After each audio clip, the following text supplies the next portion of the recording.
Hola, ¿qué tal? Muy buenos días y bienvenidos a Directo América de France 24 y gracias por elegirnos. Yo soy Rosa Pérez Masdeu. Vamos con las noticias. El ejército de Israel mató al menos a 11 personas con nuevos bombardeos contra la Franja de Gaza. En medio del supuesto cese el fuego, Israel señala la presencia de presuntos terroristas cerca de sus tropas para justificar los ataques. Ampliamos desde Jerusalén. Concluye la conferencia de seguridad de Múnich con las relaciones transatlánticas y la guerra en Ucrania en el centro de la agenda. La jefa de la diplomacia europea señaló que los países de la Unión no están listos para dar una fecha de ingreso a Ucrania. Y en Francia, Macron insta a la calma tras el asesinato de un joven vinculado a la extrema derecha en Lyon, tras una protesta contra la eurodiputada franco-palestina Rima Hassan de la Francia Insumisa, partido que el gobierno ha calificado de extrema izquierda por primera vez.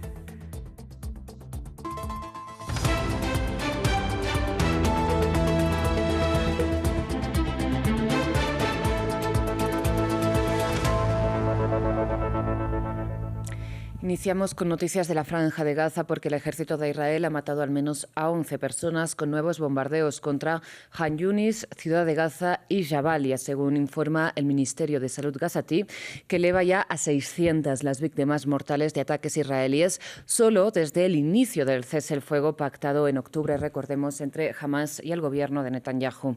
Mientras Donald Trump presidirá esta semana la primera reunión de la llamada Junta de Paz de Gaza.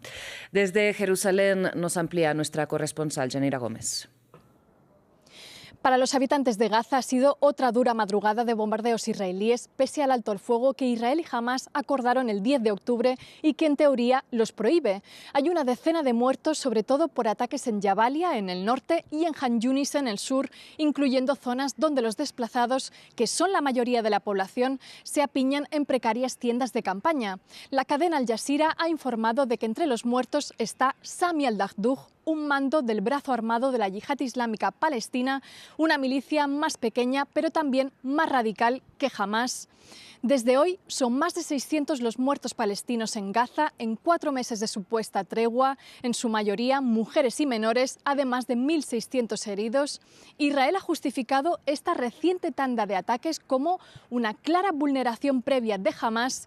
Dice que identificó a varios milicianos refugiándose entre escombros cerca de sus tropas, probablemente tras salir de un túnel donde permanecían escondidos desde antes de la tregua. Esto ha sido al este de la línea amarilla, es decir, en el 58% de Gaza que controla Israel, una situación que no tiene ninguna perspectiva de cambio. Y es que el acuerdo de Trump sigue siendo vulnerado día tras día sin consecuencias. El gobierno de Netanyahu ni siquiera ha permitido aún entrar a Gaza al comité de tecnócratas palestinos que debe reemplazar a Hamas en la gestión cotidiana de 2 millones de gazatíes necesitados de todo. Por el cruce de Rafah con Egipto, que reabrió Israel hace 2 semanas por presión de Washington, está dejando pasar a gazatíes de forma intermitente, con restricciones y muy por debajo de las cifras que se esperaban. Mientras el movimiento islamista Hamas rechaza desarmarse totalmente, lo que le exige Israel para permitir la reconstrucción de una Gaza que primero de todo necesita una entrada masiva de ayuda. Mientras tanto, en Alemania concluye la conferencia de seguridad de Múnich, donde este domingo la jefa de la diplomacia europea, Kaja Kallas, aseguró que Ucrania es parte del bloque europeo, pero que sin embargo los Estados miembros no están listos, al menos de momento, para prometer una fecha de ingreso a Kiev. Mientras la resolución de la guerra en Ucrania es solo uno de los temas que confronta ahora mismo a Bruselas con Washington, como saben. De hecho, la crisis transatlántica ha protagonizado el debate en Alemania. Nos amplía nuestra enviada especial Erika Olavarría. Tras el discurso del secretario de Estado Marco Rubio, la presidenta de la Comisión Europea, así como el primer ministro británico, se decían más tranquilos. Efectivamente, el discurso de Rubio fue más diplomático que el que hace un año dio el vicepresidente de los Estados Unidos aquí, J.D. Vance. Sin embargo, la idea de fondo era la misma. Estados Unidos invita a Europa a unirse a ellos para una reconstrucción, pues Europa, según Estados Unidos, está amenazada en su civilización, entre otras razones, por una inmigración masiva. Y además le propone refundar un nuevo orden internacional paralelo a las Naciones Unidas. El presidente Emmanuel Macron habló antes que Marco Rubio, pero ya tenía claras las ideas y llamó a los europeos a ser orgullosos de este continente y de este bloque a ser verdaderos actores geopolíticos ante las críticas. Más moderado fue el canciller Merz, el canciller alemán, a quien le cuesta abandonar ese vínculo con el aliado transatlántico. Merz llamó a mantener el vínculo con la OTAN, pues en este mundo de potencias, dijo, ni siquiera Estados Unidos puede valerse por sí solo.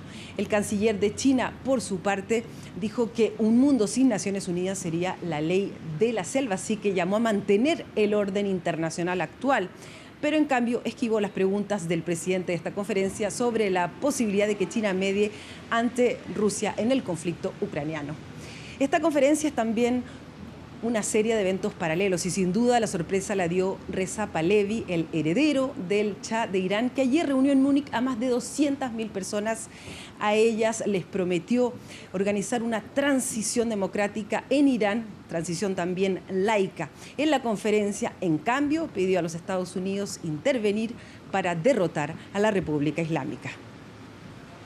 Cambiamos de tema y de Alemania vamos hasta Francia, donde el presidente Macron instó a la calma tras el asesinato a golpes de un joven vinculado a la extrema derecha en Lyon, que habría sido atacado mientras supuestamente brindaba seguridad a una organización de mujeres de ultraderecha también, que protestaba contra la presencia de la eurodiputada franco-palestina Rima Hassan en una universidad de la ciudad. Precisamente Rima Hassan es del partido La Francia Insumisa, que ahora, en un giro histórico, el gobierno francés ha calificado de extrema izquierda de cara a las elecciones municipales de marzo. Las tensiones entre la extrema derecha y la extrema izquierda en Francia están al punto de ebullición tras la muerte de un joven de Lyon. El jueves, el joven de 23 años llamado Quentin fue golpeado en la cabeza durante un enfrentamiento. Falleció en el hospital a causa de sus heridas el viernes, una pelea violenta según este testigo. Estaba cerca de mi casa al final de la calle cuando oí gritos, golpes con barra de hierro, etc. Cuando llegué al lugar vi a varias personas ensangrentadas. Activistas del grupo de mujeres de extrema derecha Némésis estaban protestando contra una aparición universitaria de la eurodiputada de extrema izquierda Rima Hassan del partido Francia Insumisa. Según el colectivo Némésis, Quentin formaba parte del equipo encargado de velar por su seguridad. El abogado de la familia indicó que Quentin era estudiante de matemáticas y no era un guardián ni miembro de ningún servicio de seguridad. Némésis responsabiliza a la izquierda, especialmente a los antifascistas y a Francia Insumisa, por su muerte. El partido niega estas acusaciones y afirma que sus oficinas en todo el país fueron atacadas como resultado del incidente. El líder de la Francia Insumisa, Jean-Luc Mélenchon, dice que algunos políticos de extrema derecha como Marine Le Pen de Agrupación Nacional están avivando las tensiones y explotando la tragedia. Le Pen anteriormente había dicho que las milicias de izquierda eran responsables y que dependían del apoyo de Francia Insumisa, y que tales milicias deberían ser designadas como terroristas. Al dolor insondable de la pérdida de un hijo no debe seguirle la insoportable impunidad de los bárbaros responsables de este linchamiento. Será la justicia la que juzgue y condene con la mayor severidad este acto criminal de una violencia sin precedentes.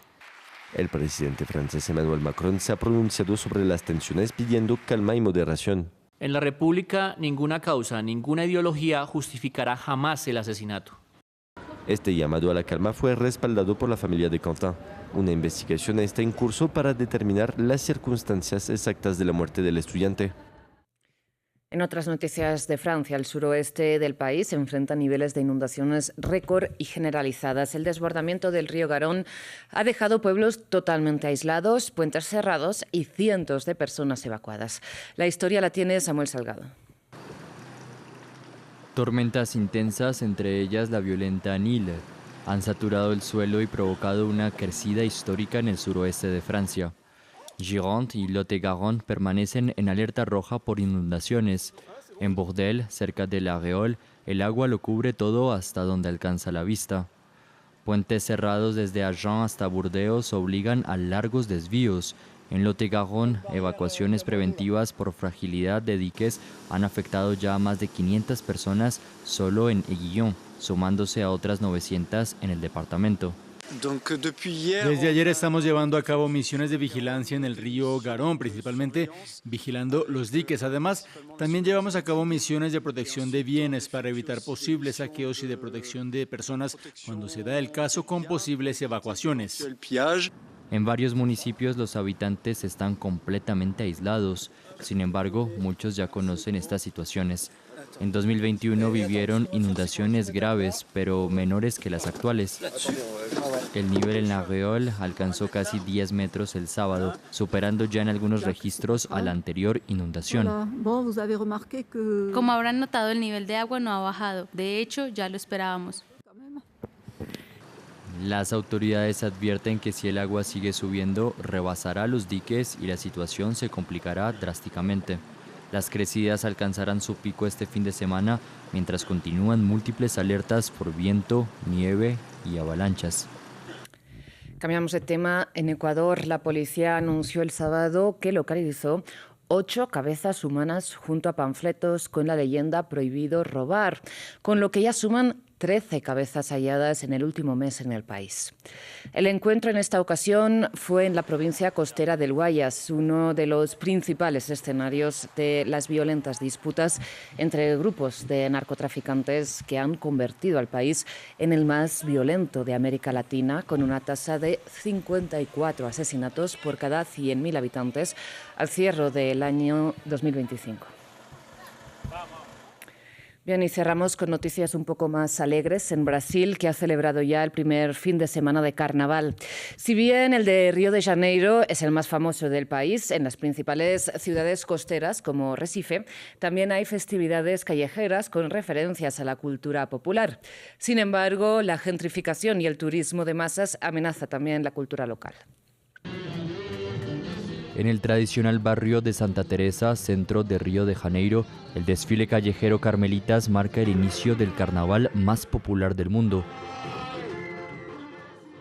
Según la leyenda local, una monja del antiguo convento de Santa Teresa se escapó un día para disfrutar de las festividades del carnaval. Desde entonces, los habitantes locales suelen disfrazarse de figuras religiosas. Una lógica barrial del carnaval que, según algunos organizadores y expertos culturales, a menudo choca con los intereses mercantiles y turísticos. La samba es barrio. Hablamos un poco de política, pero de lo que hablamos principalmente es del barrio, que está lleno de turistas de gentrificación. Hay una frase que dice: ¿será que yo soy el turista? Porque en el bus solo suben turistas. El bus ya no es más el transporte de los habitantes de Santa Teresa. Parece una anécdota graciosa, pero las festividades callejeras asociadas al desorden, la agitación y un pasado colonial y esclavista sobrevivieron a los intentos de las élites de principios del siglo XX de imponer un modelo de carnaval al estilo europeo. Brasil es el país de muchos carnavales. En Recife no son las carmelitas rebeldes, sino el gran gallo de la madrugada que reúne a la gente. Lo que me trae aquí es la alegría de preservar la cultura pernambucana y saber que el pueblo está vivo y que eso no va a morir. Pero algunas escuelas de samba de barrios populares que trabajan para que el carnaval sea posible creen que su cultura está siendo desfinanciada por las alcaldías locales en beneficio de los turistas extranjeros. Y con esta historia desde Brasil nos despedimos, pero enseguida regresamos con más.